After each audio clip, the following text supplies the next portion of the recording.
Hi అందరికీ నమస్కారం. ఈరోజు మనం దేవీ నవరాత్రుల్లో 9వ రోజు శ్రీ దుర్గాదేవికి నైవేద్యం సేమియా పాయసం ఎలా చేయాలో చూద్దాం.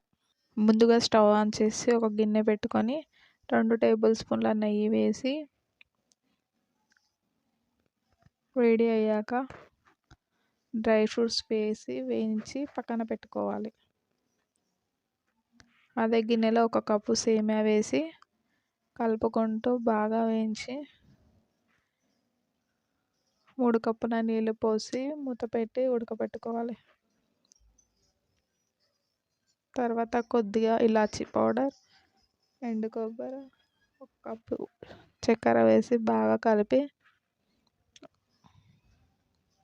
1 కప్పు పాలు పోసి చివరగా డ్రై ఫ్రూట్స్ 1 టేబుల్ స్పూన్ నెయ్యి వేసి కలుపుకుంటే సేమియా పాయసం రెసిపీ రెడీ. దేవి నవరాత్రుల్లో 9వ రోజు శ్రీ దుర్గాదేవికి సేమియా పాయసం నైవేద్యంగా పెట్టుకోవాలి.